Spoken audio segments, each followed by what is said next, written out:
इसलिए हर संत महात्मा एकांतवास करता ही है। उससे उसे बहुत लाभ होता है। उससे तो जो लाभ होता ही है। उसके जो संगी साथी साथ होते हैं, जो साथ भक्त होते हैं, उन्हें कहीं अधिक लाभ होता है, इसमें कोई शक नहीं। 2 पत्नियां हैं याज्ञवल्क्य की। कात्यायनी बड़ी पत्नी है। घर के कामकाज में बहुत सुग्रह है, बहुत अच्छी तरह से घर का कामकाज करती है, संभालती है। मानो कोई ज्यादा इच्छा नहीं। दोनों बुद्धिमान है, लेकिन ये कम बुद्धि की है। मैत्री अधिक बुद्धिमान है। वह अधिक बुद्धिमान है, इसका अर्थ नहीं है कि वर्ल्डली वाइज है, नहीं। मैत्री वर्ल्डली वाइज नहीं है, कात्यायनी वर्ल्डली वाइज है। तो ठीक है, दोनों में किसी प्रकार का कोई टकराव नहीं है। कोई जैसी साउथ में भाव होते हैं, ऐसा कुछ ईर्ष्या इत्यादि कुछ नहीं है। दोनों प्रेम पूर्वक रहती हैं संत की छत्र छाया में। ये कोई छोटी बात नहीं। एक ही घर में 2 महिलाओं का रहना, एक पति, ये कोई छोटी बात नहीं है। मैत्री प्रायः पतिदेव से परमार्थ पर चर्चा करती रहती है, अध्यात्म पर चर्चा करती रहती है। घर के कामकाज में कोई रुचि नहीं, शुरू से नहीं है। छोटी है, समझो प्यारी भी होगी, लेकिन कोई रुचि घर के कामकाज में नहीं है। भोगी जीवन भाता नहीं है, अच्छा नहीं लगता। भोगी जीवन से पहले ही मैत्री उपराम है। आज याज्ञवल्क्य जी ने प्रपोज किया है, मैं एकांत में जाना चाहता हूं, साधना करना चाहता हूं, अमृतत्व की प्राप्ति करना चाहता हूं। विशेष शब्द याज्ञवल्क्य जी का कोई फेवरेट है, मैं अमृतत्व को प्राप्त करना चाहता हूं। आपको कोई आपत्ति तो नहीं? किसने कुछ जवाब नहीं दिया? कौन? There is no contradiction at all. तो याज्ञवल्क्य जी ने कहा, जितनी मेरी पूंजी है मैं आप दोनों में बांट देना चाहता हूं, एक जैसी। कात्यायनी बहुत खुश है, मानो सब कुछ मिल गया उसे अभी परमार्थ का कोई बोध नहीं है, ज्ञान ध्यान किसी चीज का कोई बोध नहीं है। मैत्री को भी हिस्सा दिया गया है, लेकिन चुप है। क्यों चुप है? मन ही मन सोच रही है। इनके पास अवश्य धन से कहीं अधिक महत्वपूर्ण कुछ है, जिसे पाने के लिए जा रहे हैं। वह क्या है? अभी अपने ही मन में प्रश्न है। अभी याज्ञवल्क्य जी से नहीं पूछा, महर्षि से कोई बात नहीं की, अपने ही मन में चर्चा है, अपना ही विचार चल रहे हैं। खूब इसका दिमाग चलता था इस चीज में, अपना ही दिमाग चल रहा है।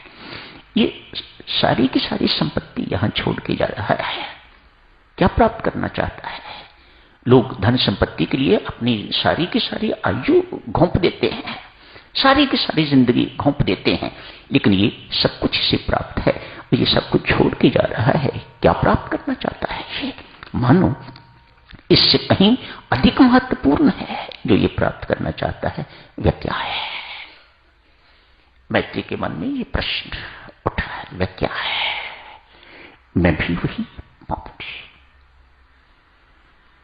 स्वामी जी महाराज ने शब्द कल प्रयोग किया, देना ही चाहते हो तो अपनी जैसी लगन दो, मुझे आप जैसी लगन लग जाए, जैसी लगन आपको है, भक्ति की प्राप्ति की, परमात्मा की प्राप्ति की, मोक्ष की प्राप्ति की, अमृतत्व की प्राप्ति की, वैसी लगन मुझे लगा दीजिएगा।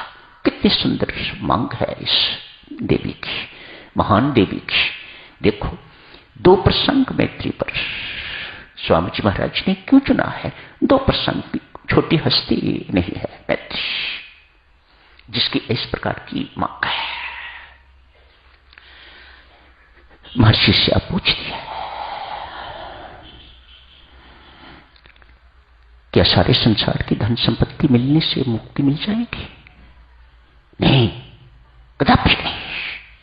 याज्ञवल्क्य एकदम टोकते हैं, अरे मैत्री, इस धन संपत्ति से न परमात्मा मिलता है, न संत मिलता है, न ज्ञान मिलता है, न भक्ति मिलती है। फिर क्या मिलता है? अभिमान। याज्ञवल्क्य सो क्लियर, सो लूसिड। इससे क्या मिलता है? कहा अभिमान मिलता है। इसको आदमी भोगता है तो भी अभिमान, दान देता है तो भी अभिमान, इसको अपने पास रखता है तो भी अभिमान। याज्ञवल्क्य शब्द देखिएगा कितने स्ट्रॉन्ग शब्द हैं धन संपत्ति के लिए।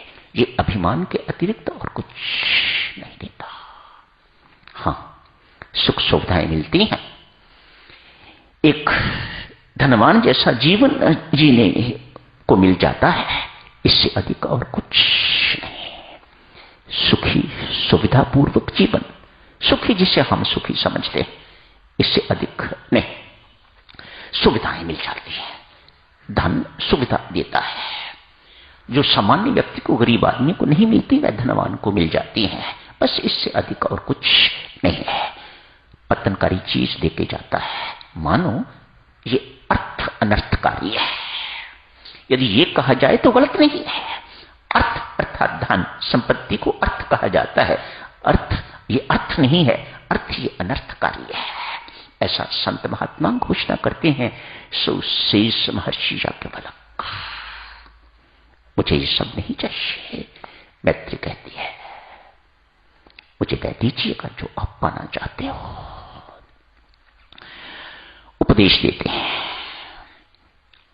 उपदेश को प्राप्त करके सीधे याज्ञवल्क्य जी महाराज अपनी साधना के लिए चले जाते हैं। मैत्री उसी वक्त घर छोड़ के थोड़ा मोटा सामान लेके तो महर्षि पराशर के आश्रम में चली जाती है। जो प्रसंग आज आपने पढ़ा है देवियों, बहुत सज्जनों, बहुत महत्वपूर्ण प्रसंग है आज का। मेहरबानी करके इसे बहुत लंबा तो नहीं करेंगे, लेकिन जो सार है, जो हमें अपने जीवन में उतारना चाहिए, उसकी जानकारी तो बहुत आवश्यक है। उतना ही चर्चा करेंगे।